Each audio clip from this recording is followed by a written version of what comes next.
जेके Yadav films present. प्रेम से बोलिए सरस्वती मैया की। जेके यादव फिल्म्स।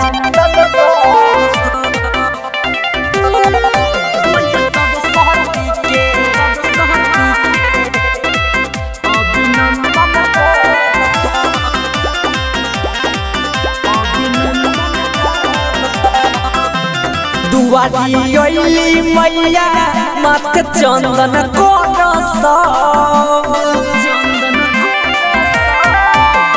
दुआरी ओइली मैया माथे चंदन कोरस मैया सरस्वती के अभिनंदन करस बिना पाली माई के अभिनंदन करस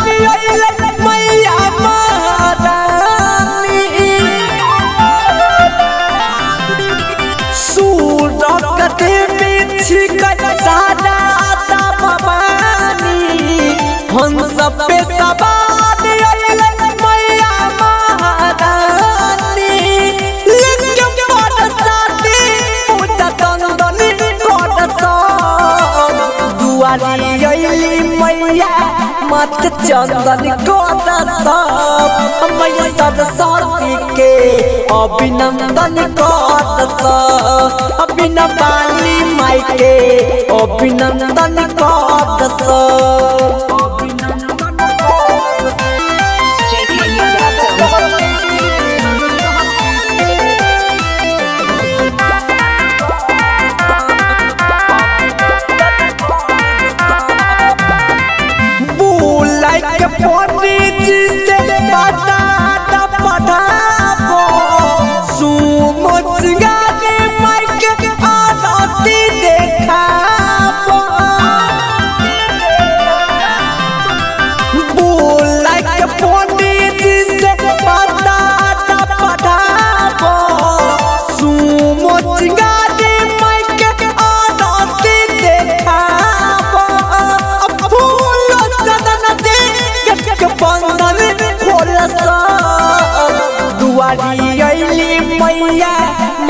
चंदन कोरस मैया सरस्वती के अभिनंदन करस बिना पाली माई के अभिनंदन करस।